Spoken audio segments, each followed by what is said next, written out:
Influencers! They make more money from one sponsored Instagram post than you do in a year. And let's not get into how popular they've made diet detox tea, especially because it probably doesn't even work. When you hear the word influencer, you're probably thinking of social media celebrities whose legions of lemming-like followers buy whatever they promote. It's a match made in B2C heaven, but B2B has its own cadre of influencers. And if you're not leveraging their reach to build your business, then how can you even call yourself an internet marketer, Karen? Today on Marketing is Broken, I'm talking with Lee Oden, a B2B marketing expert and influencer in his own right. With more than 100,000 Twitter followers, 99% of whom are real, we checked, Lee's the perfect person to share influencer tips that don't lead to spending all day on the toilet.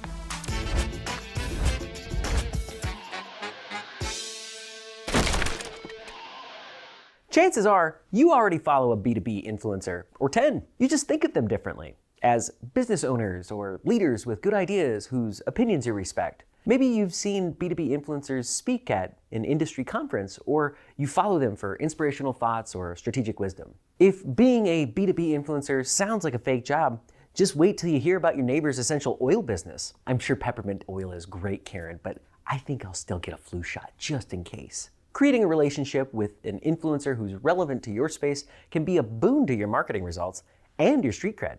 So what's the best way to identify the right person, reach out, and then define a truly mutually beneficial way to work together?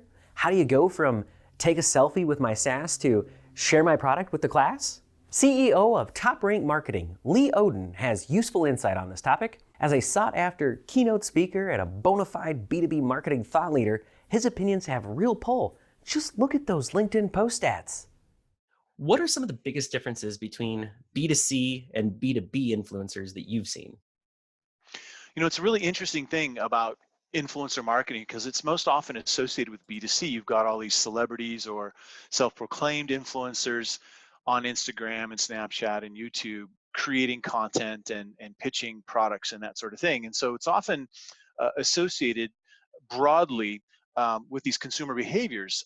And B2B is really different. You actually have to have domain expertise for the thing you're influential about, because no one will believe you. You can't just put influencer in your Twitter bio or your Facebook or LinkedIn or whatever bio and have people just expect that, oh yeah, that's true, after you've made a few videos and pontificated about a topic of interest to you. So B2B influence is really about in-depth domain expertise that is respected and cited by third parties. And that validity or that validation is a big part of what creates the trust, credibility, and authority for someone in a business context. The other big difference is, of course, is that we're not talking about short, spontaneous sales cycles. We're talking about long-term sales journeys that can be months or even a year or more.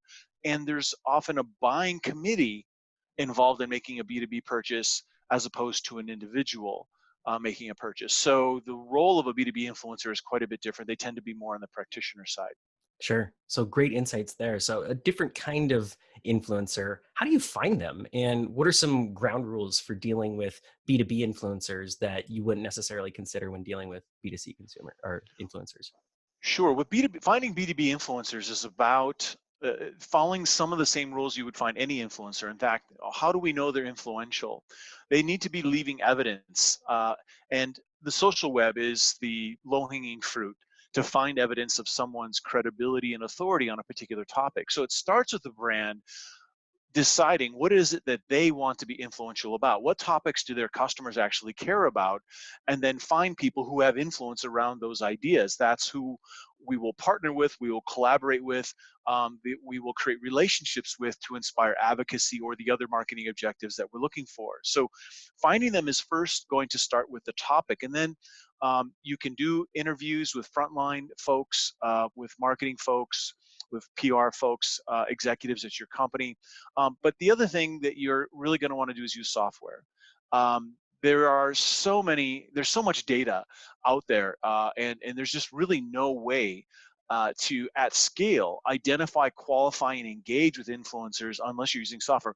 We use a B2B centric platform called Tracker, Trackr. Actually, they also specialize in B2C, so they're really a well-rounded but very do-it-yourself type of enterprise platform. There are other platforms like Analytica. These are, again, enterprise platforms. On the low end, cost end of things, there's things like BuzzSumo Hmm. that you could use that are very Twitter centric. Great, great, perfect. So good tips there. And so, for people that are now watching this video and they want to get started with a B2B influencer program, what are some common goals for a program, and what are some of the first kind of tactics that people tend to employ? So, a lot of times we see people, they understand a new thing in terms of what they already know. And I'm sure you can relate to this. People who know search can relate to folks wanting to get into SEO, thinking of things in terms of advertising, where you can just throw money at something and see a return immediately and not understand this is about organic growth and investing in a thing and then seeing a return long term. That same analogy applies to influencer marketing and getting started. Now, it's reasonable to expect increased leads and sales from influencer marketing, but that's a very different approach where you're identifying existing advocates that have credibility, that are already talking about the product or service in the context of recommendation, and finding a way to collaborate and partner with them in a very legitimate, real way. Then and that's hard. That's really hard to find and really hard to do, versus creating relationships with people, because you really don't know who your influencers are. You really don't know who are the voices that your customers are actually paying attention to versus the people who come to mind when you talk to your marketing department. So getting started is about that topic specificity. It's about using software to identify some folks and then really coming to terms with what is it you're going to do with them. Are we going to make something? Now, we prefer to make content with those influencers before we ask them to do anything else. And we do that because we want to give them value through exposure and show them that we have aligned values and aligned interests in terms of making the industry a better place, in terms of creating something of value for the community. And we use that experience of co-creation of something that's bigger than all of us as individuals as a stepping stone to develop a relationship and then create more middle funnel, end of funnel types of content collaborations. I love that. It's approachable yet strategic, nuanced, and something that I think our audience will really enjoy. Leo, thank you so much for your time. You bet. Thank you, Josh. There you have it. Advice on how to make other people's popularity work for you. If only I'd watched this episode 6 years ago. Hey, it's Josh from Brandish Insights. Thank you for watching Marketing is Broken. If you like this week's episode, please click below to subscribe or check out other episodes. And if your company could use more insights around your branding efforts, check out brandishinsights.com.